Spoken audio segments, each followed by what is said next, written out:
Ang mga kwento ng pag-ibig, kwento ng buhay at kwento ng pag-asa dito sa Barangay Love Stories. Love Stories.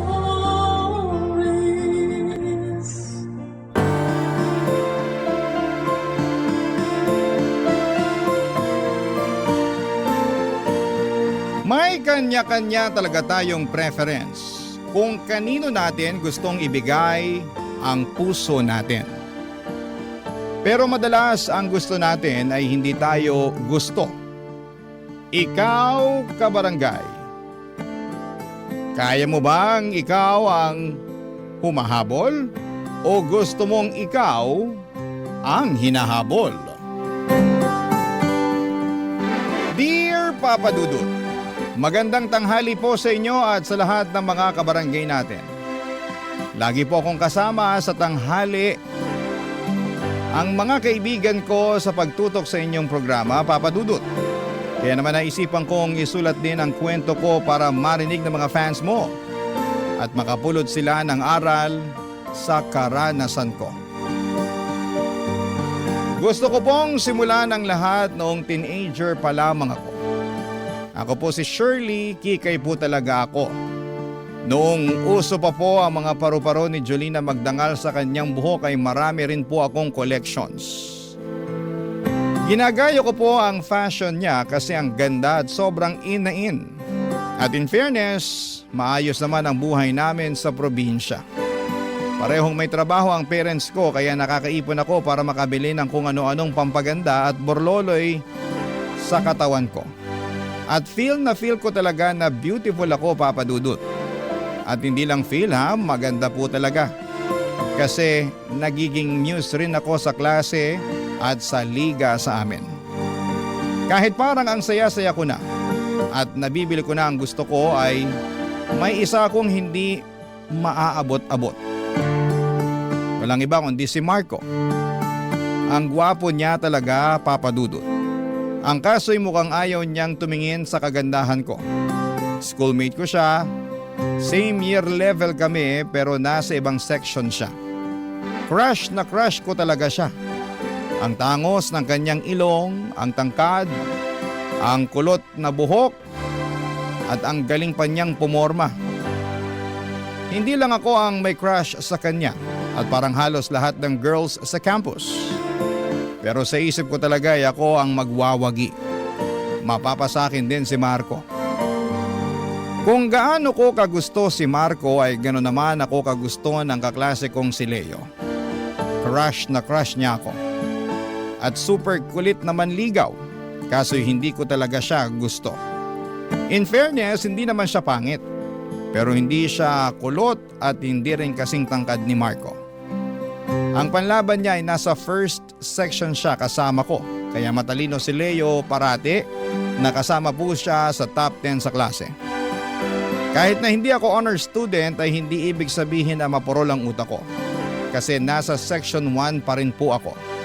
Matalino pa rin ako kaya minsan ay naiisip ko na baka pwede kong i-offer kay Marco na ako ang maging personal tutor niya.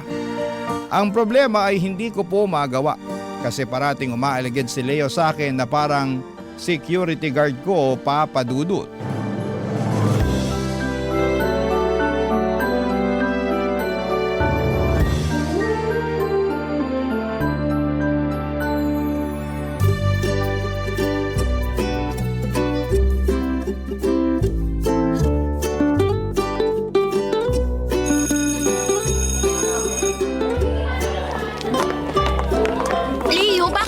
Sinusundan. Saan ka ba pupunta? Bakit pumunta ka dito sa likod? Sandali nga. Sino ka ba? Grabe naman, may amnesia ka na. Huwag mo akong buwisitin ha. Sinisira mo plano ko eh. Plano? Anong plano, Shirley?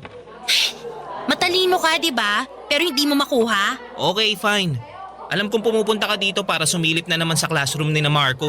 Alam mo naman pala eh. Sa tagal ba naman na naging security guard kita? Grabe ka sa akin. Ay, Leo, wag mo na nga akong sundan. Kainis ka. Huwag mo sirain ang araw ko. Hindi ko naman sinisira. Pinapaganda ko nga eh. Ewan ko sa'yo. Ay teka, Shirley. Ito, kunin mo. Ano ba? Para sa'yo. Ano to? Buksan mo. Pinili ko talaga yan para sa'yo. Alam ko magugustuhan mo yan. Dito pa talaga? Ayokong parang ewan kang kakasilip kay Marco. Wala kang pake? May paki ako kasi gusto kita. Ewan ko sa'yo. Buksan mo na yung paper bag. Ano bang laman ito? Hindi mo malalaman kung hindi mo bubuksan. Binili mo to? Oo naman. Kasi mahilig ka sa hair accessories, di ba? Binili ko na lahat ng hair clip na nakita ko. Bagay sa'yo lahat yan. Kasi maganda ka, Shirley. Hindi naman masyado pero thank you ah. Teka, huwag ka muna mag-thank you. Kung nagustuhan mo yan, meron pa akong ibibigay sa'yo. Alam mo naman na matagal na kitang crush at nililigawan, di ba? Gusto talaga kita, Shirley. Sandali, wait lang ha. Ito, para sa itong chocolate at bulaklak. Itago mo nga yan, baka makita ako ni Marco. Mapurnada pa plano ko. Shirley naman, ako na nga itong nag-e-effort na ligawan ka oh. Mukhang bibig mo pa rin yung kulot na yun. Eh sa type ko ang kulot eh. Ay talaga? Tigilan mo na nga ako. Ibabalik ko na tong mga hair clip mo. Meron na ako niyan. Tinitingnan ko kaya araw-araw yung mga nasa buhok mo. Wala ka pa kaya niyan. Meron na sabi. Kunin mo na to. Ibigay mo na lang sa iba. Shirley, nag-effort ako para dito tapos hindi mo man lang tatanggapin. Hindi naman kita inutusan para gawin to eh. Eh mahal nga kita eh. Nako, hindi kita matatanggap. May nagmamay-ari na ng puso ko. At walang iba kundi ang Prince Charming ko. Si Marco. Puro ka Marco. Pinapansin ka ba? Hoy, problema ko na yun no. Kaya umalis ka na. Huwag mo akong ligawan kasi kahit kailan hindi kita magugustuhan. Ayoko sa pa-hair clip mo na yan. At ayoko sa binigay mong tsokolate at bulaklak. Grabe naman. Kaya alis na. Masasayang lang lahat ng pagod mo kakasunod sa akin. Kasi wala talaga, Leo. Hindi kita gusto. So, tsupi!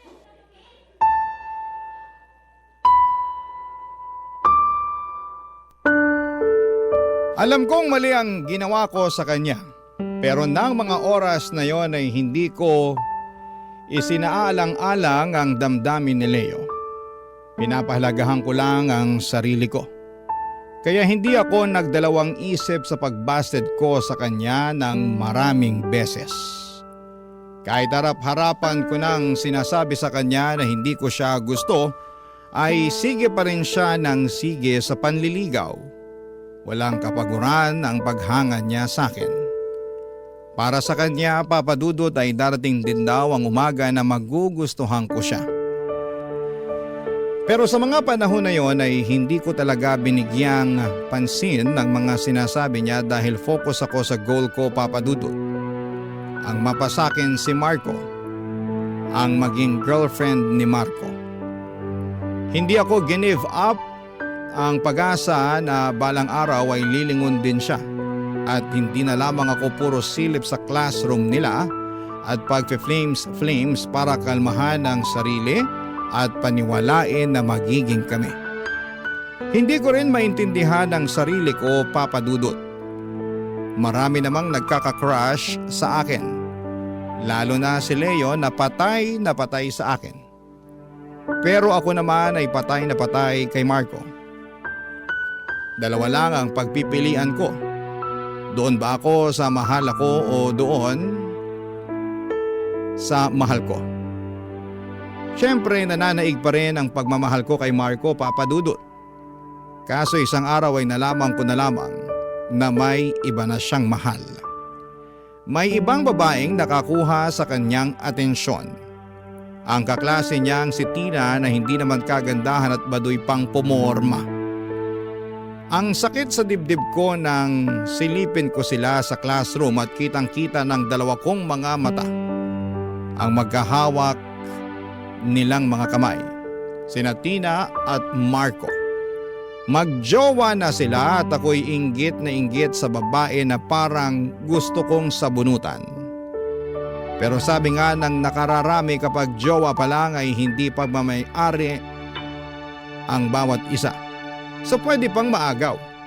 Kaya patuloy lamang ako sa mga plano sa pang-aakit kay Marco at umaasang hihiwalayan niya si Tina at ako ang ipapalit dito. Kami naman dalawa Ang totoong bagay kasi, Papa Dudut.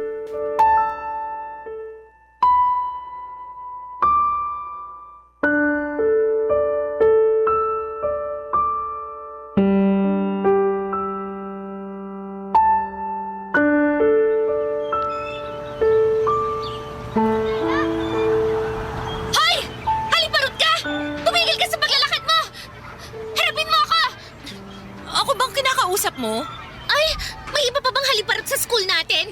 Di ba ikaw lang? Tigilan mo ako ha, Section 1 ako. Wala akong pakialam kung Section 0 ka pa. Bakit mo nilalandi ang BF ko? Anong nilalandi pinagsasabi mo? Tsaka, wag mo nga ako sigawan, hindi ako bingi. Sinabi ni Marco na ikaw ang lumalapit sa kanya. Ano yung may pa? Kung gusto mo ng tutor, kausapin mo lang ako. Handa akong tulungan ka kasi gusto ko maayos ang grades mo. Ha! Wow! Ibang level ka rin ha? Ganyan ba ka-desperadang magka-jowa ang muse ng Section 1? Tigilan mo ako, Tina. Kung hindi, papa-guidance kita. Eh, di gawin mo. Hindi ako natatakot sa pag-guidance na yan. Gusto ko nga para magkaharap-harap tayo at sasabihin ko sa office kung gaano ka kalandi. Ah, ganon. Eh di magharap tayo. Hindi ako natatakot sa tulad mo. Ako pa talagang hinahamon mo. Eh ikaw lang naman ang haliparot na lumalandi sa BF ko. Wag mo akong tawaging malandi. Maganda lang ako kaya lumalapit si Marco sa akin. Ay, talaga? O sige na nga, maganda ka na. Kasi parang paso ng bulaklak yung ulo mo sa dami ng paru-paro. Ang sabihin mo, wala ka lang fashion sense. Ay, ang sabihin mo, hindi ka type ni Marco. Sana liparin ka na ng mga paru-paro na yan sa ibang mundo. Dun sa pantasya mo. Kasi never mo makukuha ang BF ko. Hindi ka nakakasiguro dyan. Ay, talaga lang ha? May balak kang agawin siya ha? Hindi ko sinabi yan. Gusto mo yata ng sampal.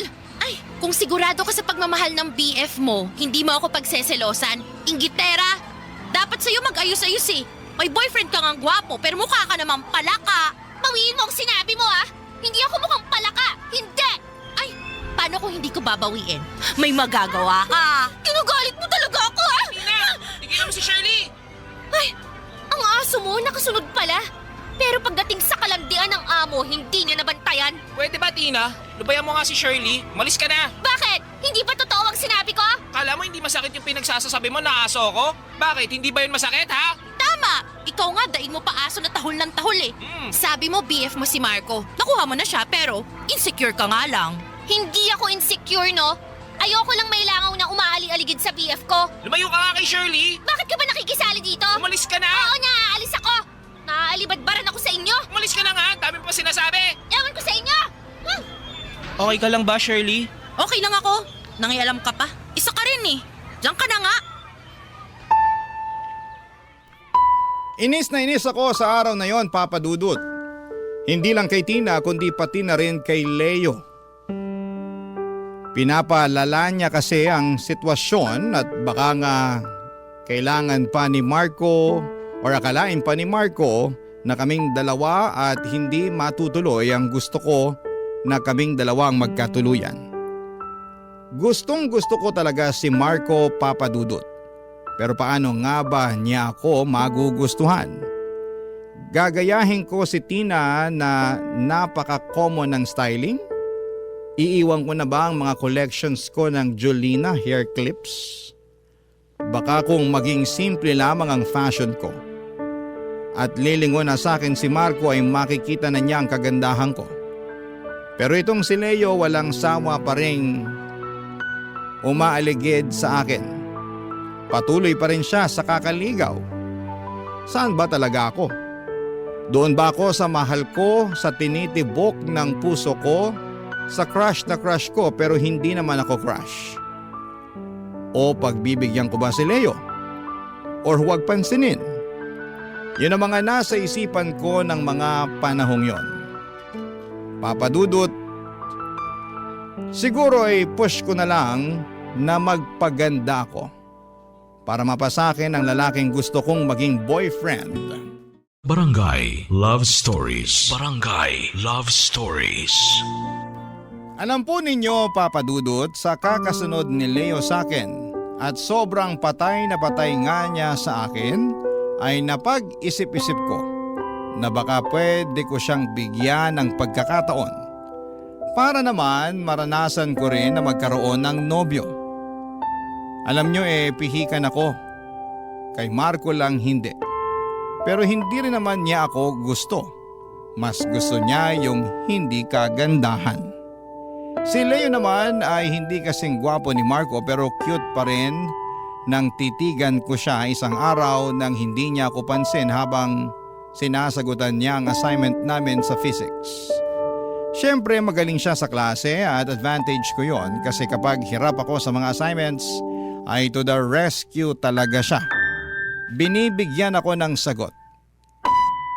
Naisip ko na lamang kung si Leo ang magiging husband ko. For sure may matino siyang trabaho. Pero erase. Hindi ko iniisip ang kasal-kasal. Hanggang boyfriend na siguro muna. Hanggang doon lang ang kaya ko. Para rin siguro makalimutan ko si Marco. Kaya isang araw ay pumayag ako makipag-date sa prom namin kay Leo, Papa Dudut.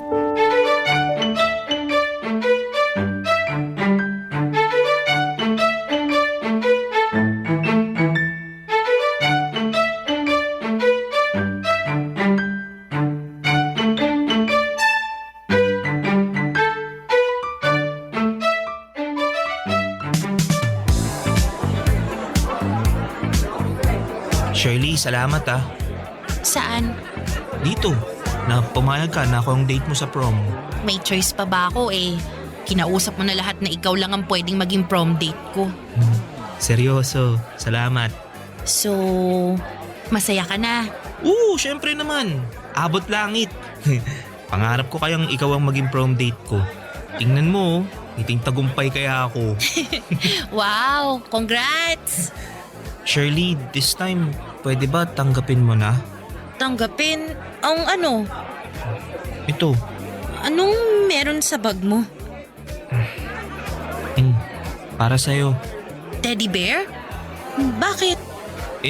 Medyo natrauma ako dun sa, alam mo na.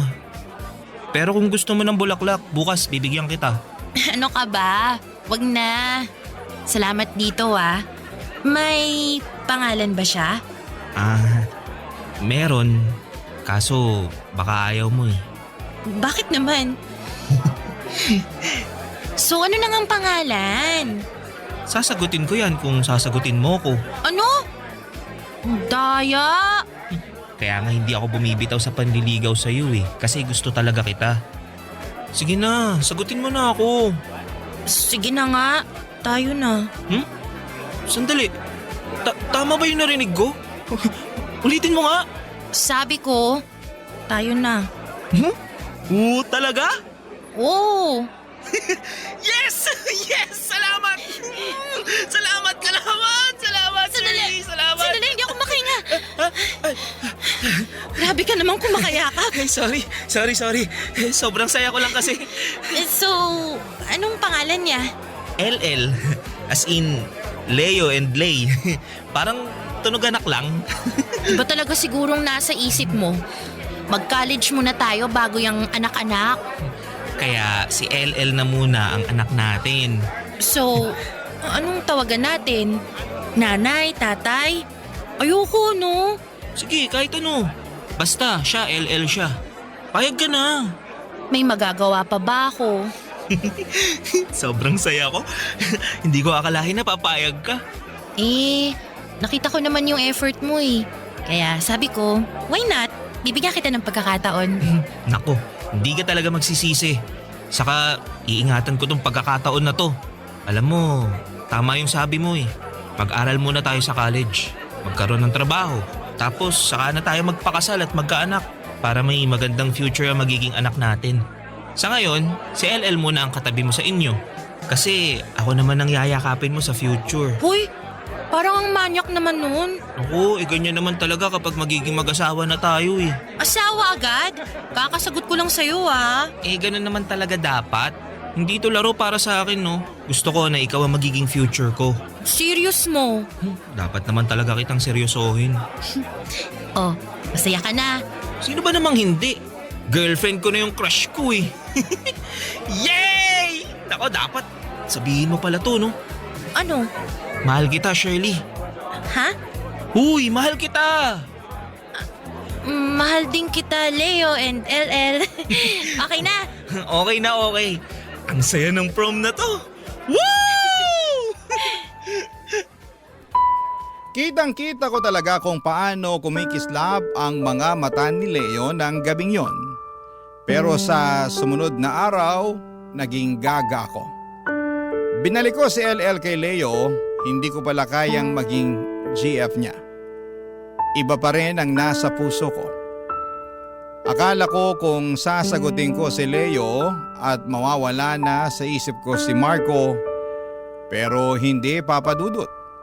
Lalo na noong nakita ko siya na napatingin sa akin nung umuwi ako sa prom. Nagpang-abot ang aming mga mata. Na-realize ko na siya pa rin ang gusto kong maging BF at hindi si Leo. Kaya hindi na ako nagpaligoy-ligoy pa. Isang red flag ang ginawa ko kay Leo. Nakipaghiwalay ako. Sobrang na-devastate ang puso ko at puso niya ng araw na yon. At hindi niya napigilan ang sarili na umiyak sa harapan ko. Nagmakaawa to give our relationship a chance kasi hindi pa nga nag 24 hours ay hiniwalayan ko na. Pero hindi na ako pumayag. Inayawang ko na siya. Simula noon ay hindi na ako kinukulit ni Leo. Iniiwas na niya ang mga mata niya sa akin at tinupad ang sinabi niyang hindi na niya ako guguluhin kung talagang walang chance na maging kami sa future. Araw-araw ay nakokonsensya ako pero pinangatawanan ko rin ang desisyon ko. Hanggang sa graduate kami ng high school. Dahil sa hindi pa rin mawala sa isipan ko si Marco, ako ang babaeng humahabol sa crush ko. Nag-enroll ako sa school kung saan nag-aral si Marco kasi hoping ako na kung single na si Marco one day ay baka mapapansin na niya talaga ako. At sa tagal kong naghintay, dumating ang araw na naghiwalay na nga sina Marco at Tina. Pwede na akong pumasok sa picture as GF kung bibigyan ako ng chance ni Marco Papadudut.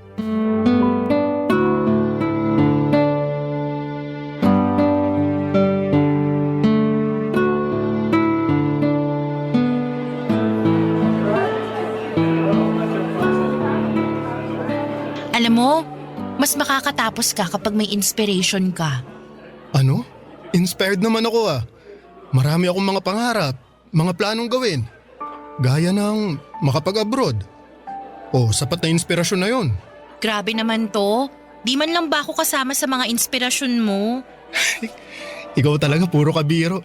Alam mo Shirley, pasensya ka na sa ex ko ah. Ikaw kasi lapit ka ng lapit sa akin, yan tuloy. Inaaway-away ka. Ako naman ang nagwagi eh. Ex mo na siya, diba? Kaya hindi niya na ako maaaway ngayon kasi ako nang magiging girlfriend mo. Ha? Marco, matagal ko nang pinangarap yun. I mean, hindi yung maghiwalay kayo ni Tina ha. Kundi para makaganti ako sa kamalditahan niya sa akin. Ano lang, inihintay ko lang yung ito na pwede nang maging tayo. Baliw ka talaga.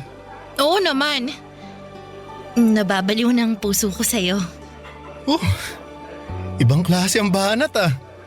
Wala nang preno. Hindi ako bumabanat, Marco. Matagal na kitang gusto. Matagal na akong sumusunod sa'yo.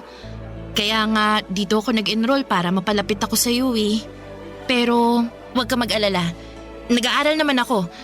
Yan nga lang, gusto kong mapalapit sa'yo. Marco, gawin mo naman akong girlfriend mo. Total, single ka na. Magiging mabait ako, promise. Magiging perfect girlfriend ako. Sige na. Ayan na, nagpapakababa na ako. I mean, tama lang naman din na pinupush ko yung gusto ko, di ba? Pantay naman tayo ng karapatan. Hindi porket babae ako bawal na akong hindi ligawan ng lalaking gusto ko. Ang tapang ko nga, di ba? Oo, matapang ka. Pero... OMG, parang maririnig ko bang masasakit na salita ngayon? Mabait ka sa akin Shirley pero Hindi talaga kita gusto eh. Aray naman. Sorry Shirley ah. Hindi mo ba talaga pwedeng bigyan ng chance? Buksan mong puso mo sa akin. Hindi ba talaga ako kaibig-ibig, Marco? Sorry talaga, hindi kita gusto eh. Hindi ko nakikita ang sarili ko sa'yo na kasama ka sa future bilang asawa ko. Kasi yun naman dapat kapag magkakarelasyon, di ba? Papunta doon pero wala talaga Shirley. Hanggang pagkakaibigan lang talaga ang kaya kong ibigay sa'yo. Ang sakit. Ang sakit-sakit. Bakit ganun? Sorry na Shirley. Huwag ka namang umiyak sa harap ko. Nakukonsensya naman ako sa sinabi ko. Pero nagpapakatotoo lang naman ako eh. Saka salamat sa pagiging totoo mo sa akin. Sa paghanga mo. Ang dami kong ginawa para lang mapalapit sa'yo. Pero nga pa rin ako. Maganda ka naman Shirley eh. Kasi di ba maraming nagkakagusto sa'yo. Si Leo. Tigilan mo nga kakabanggit sa pangalan niya.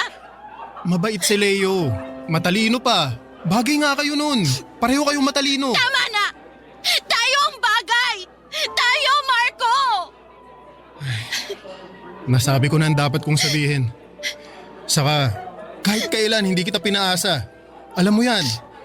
Sorry talaga na hindi ko masusuklian ang paghanga mo sa akin. Nakakainis ka. Akala ko talaga magugustuhan mo ako kasi lahat talaga ginawa ko para sa'yo eh. Shirley, nagpapasalamat talaga ako para ron pero hindi kita pinilit na gawin yun.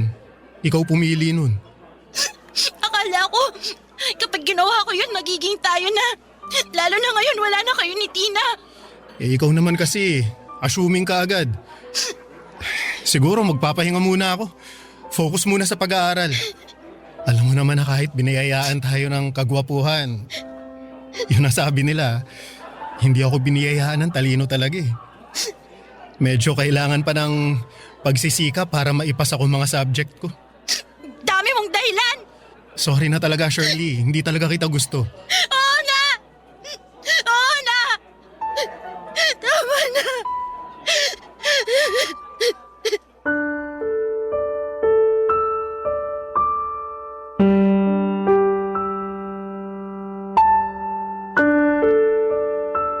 Papadudod sobra akong nawasak sa mga oras na yon. Para po akong sinampal. Ang sakit-sakit palang mabasted at ang sakit-sakit palang hindi ka bet ng bet mo. Doon ko naalala ang ginawa ko kay Leo. Sa dami niyang effort para lamang mapasagot ako ay hindi ko binigyan ng halaga yon. Ngayong nasa college na kami ay hindi na niya ako kinukulit pero mukhang nami-miss ko naman yon. Sa mga oras na yon ay napapaisip ako na doon na kaya ako sa taong mahal ako. Pero mahal pa rin ba ako ni Leo? Kasi hindi na niya ako nililigawan after high school. Baka sobra siyang nagalit sa akin sa ginawa ko sa kanya na hindi man lang inabot ng 24 hours na naging magjowa kaming dalawa. Pero sa isip-isip ko ay pwede ngang si Leo na ang magiging boyfriend ko. Matalino, mabait, cute din naman, hindi amoy putok, at higit sa lahat ay mabibigyan ako ng magandang future kasi nakakatiyak ako na may maayos siyang trabaho dahil engineering ang kinuha niya. What if si Leo na lang talaga ang boyfriend ko? Baka mas maging masaya ako kapiling ang taong patay na patay sa beauty ko, papadudot. Barangay Love Stories. Barangay Love Stories. Naisip ko papadudot na lapitan na si Leo. Makipagbati sa kanya. Makipag-communicate kasi feel ko na along ay pinakawalan ako ang mahalagang tao sa buhay ko. Naalala ko na simula high school, walang bukang bibig si Leo kundi ako. Na super crush niya ako. Nako ang pakakasalan niya pagdating ng araw. Na magiging nanay ako ng mga magiging anak niya. Naalala ko rin lahat ng effort niya sa akin. Bawat Valentine's may parigalo pero hindi ko lang pinapansin. Araw-araw dati ay kinukumusta niya ako. Ayaw niya na may mamiss akong klase at assignments kaya tinutulungan niya talaga ako. Ganon pala talaga ako kamahal ni Leo. Pero makasarili ako. Hindi ko siya binigyan ng chance. Hindi ko sinaalang-alang ang damdamin niya noong after ng prom at hiniwalayan ko kaagad siya. Sa totoo lang ay mahal ko pala si Leo. Natakpan lang lahat dahil nga may parabang gusto akong patunayan na kaya kong mapaibig si Marco Papadudot. Pero hindi pala. Hindi siya ang para sa akin at si Leo ang para sa akin. Kaya naman nakipag-communicate ako sa kanya hanggang sa nakipagkita na ako sa kanya. Papadudot.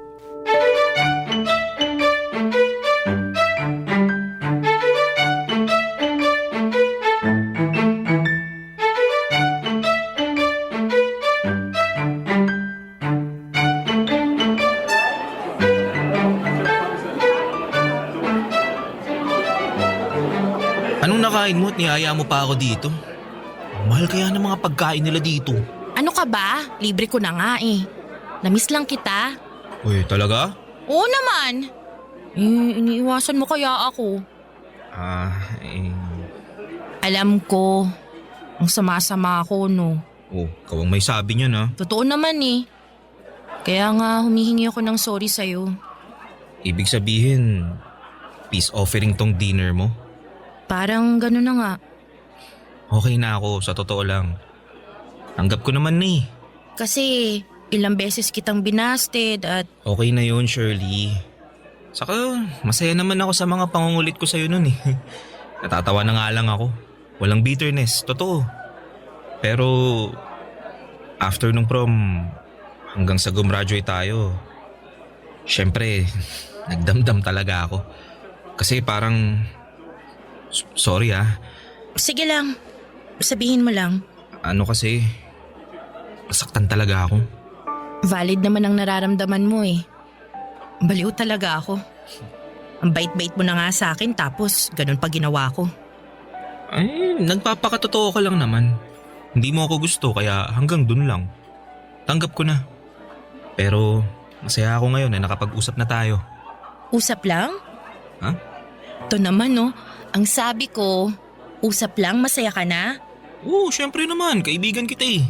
Kaibigan lang? Oo. I mean, mas open na ako ngayon. Alam mo yun, yung ano, Ano? gusto mo pa rin naman ako, di ba?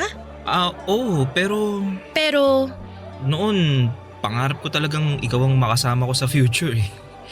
Pero napag-isip-isip ko na pag-aaral na muna.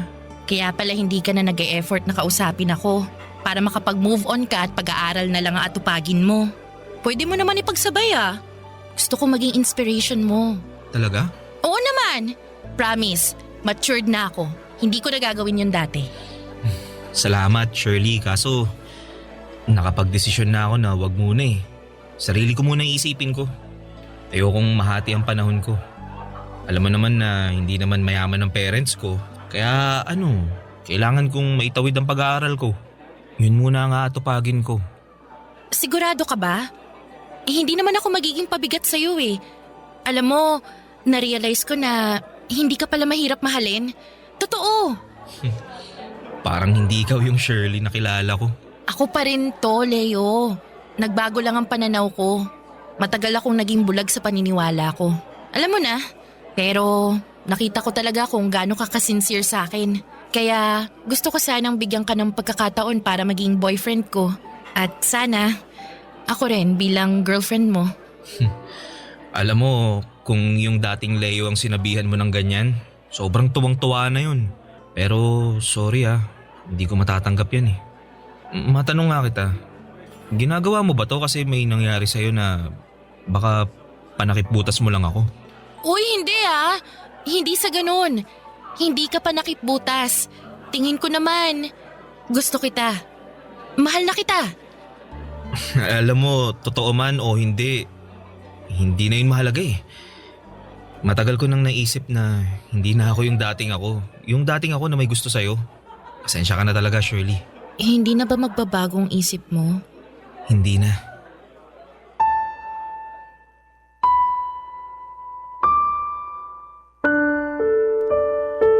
Papa Dudut, ang sakit pala talagang marinig na hindi ka mahal ng taong mahal mo. Papa Dudut, mahal ko po si Leo. Ang sakit palang mabasted.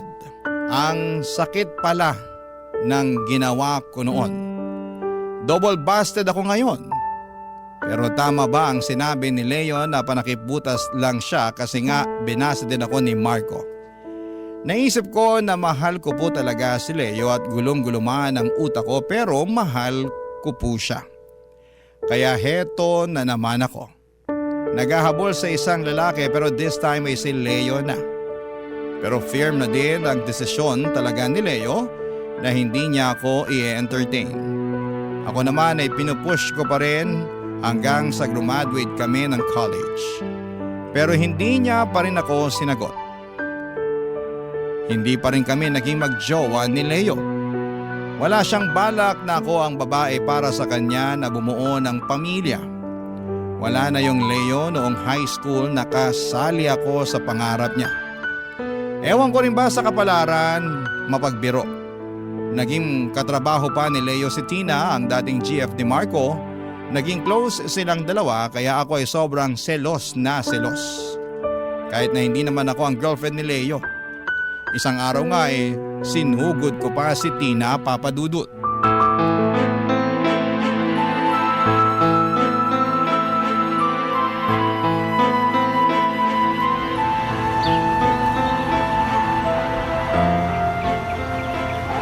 Tina, sandali.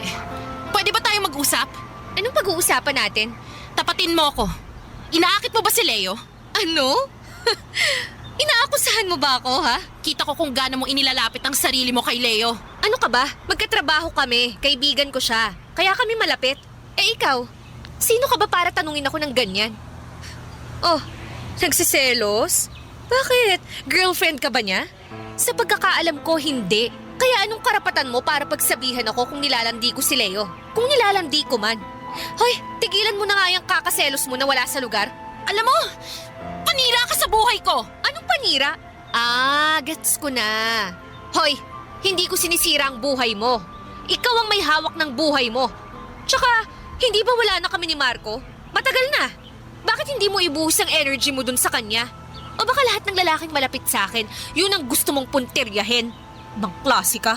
Kung maldita ka! Ah! Bitiwan mo ang buhok ka! Nakakainis ka! Baliw ka! Baliw! Teka, ano nangyayari sa inyo? Tumigil na kayo! Tumigil na! Shirley, Tina, tama na yan! Pagsabihan mo yung babaeng yan, ha? Pinagseselosan ba naman ang pagiging close ko sa'yo? Kapal na mukha mo! Malandi ka kasi! Hindi ako malandi! Sino ba ang sunod ng sunod sa lalaki, ha? Ako ba? Ikaw! Inaakit mo sila! Pwede ba, Shirley?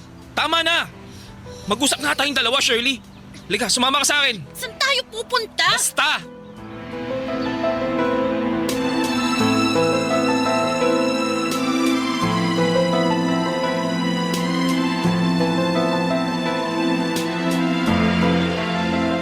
Alam mo, hindi na tama yung ginagawa mo kay Tina. Paano ko magdemanda yun? Nakakainis kasi. Shirley, hindi na tayo mga bata, ah. Kaya nga, hindi na tayo bata. Graduate ka na. May trabaho na tayo. Pero, bakit hindi mo pa rin ako pwedeng mahalin? Ready na ako sa'yo, Leo eh. Mahalin mo na ako. Hindi ganun kadali yun, Shirley. Eh, dati kaya mo. Tapos ngayon, hindi. Aaminin ko. Oo, mahal kita noon. Pero nagbago na ngayon eh. Nag-iiba ang gusto ng tao lalo na hindi mo ako pinahalagaan noon. Alam mo yan. Kaya nga humihingi ako ng sorry. Ngayon, pinapahalagahan na kita. Mahal kita, Leo. Hindi ka lang panakipbutas. Totoong mahal kita. Salamat sa pagmamahal mo pero hindi ko kayang suklian yung nararamdaman mo para sa akin. Siguro kasi naramdaman ko noon na pinaglaruan mo lang ako. Kahit pinipilit kong sabihin sa sarili ko na wag nang isipin yun dahil bata pa tayo. Pero hindi mawala sa isip ko yun eh. Napatawad na kita. Pero hindi ko lang makalimutan eh. Kaya sorry. Leo naman, bigyan mo naman ako ng pagkakataon. Please. Mahal kita, Leo. Mahal na mahal. Sorry talaga, Shirley. Hindi ko kayang suklian yan. Hanggang pagiging kaibigan lang ang kaya kong ibigay sa'yo. Ayokong paasahin ka pa sa lahat ng to. Kaya kung kaya kong mag-move on sa lahat, alam kong kaya mo rin. Hindi. Alam kong mahal mo pa rin ako. Alam kong gusto mo pa rin ako. Shirley, makinig ka. Wala na. Wala na talaga. Sorry. Maraming lalaki dyan na handang magmahal sa'yo. Pero hindi ako yun.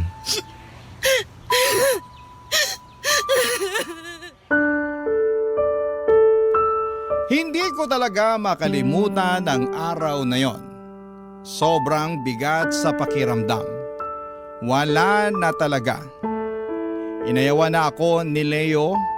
Wala nang pag-asa pang maging kami. Kahit yung sinabi niyang may lalaking magmamahal sa akin ay hindi rin dumating, Papa Dudut. Siguro kinarma ko. Malaki ang naging kasalanan ko kasi pinaglaruan ko siya noon. Kung sana'y naging tapat lamang ako na wala talagang chance at hindi ko siya pinaasa ay iba sana ang naging takbo ng kapalaran naming dalawa. Maaring kami siguro ang magkasama hanggang ngayon. Kaso nga lang ay nabulag ako sa isang lalaki noon. Nabalitaan ko, Papa Dudut, na kinasal si Marco pero hindi ako nasaktan. Pero noong nabalitaan kong kinasal na si Leo ay sobrang iniyakan ko talaga, Papa Dudut. Mahal ko pala talaga si Leo. Sinayang ko ang lalaking mahal na mahal ako noong high school. Sa ngayon ay single pa rin ako. Single, 47 years old, tita, at baka forever tita na lamang ako. Hindi ko na mahabol ang grace period para maikasal pa ako. Matanda na. Lumipas na ang kabataan ko. Ang inyong forever kapuso at kabarangay, Shirley. Anong say mo sa Barangay Love Stories na ito? Pagkwentuhan natin sa comment section yan.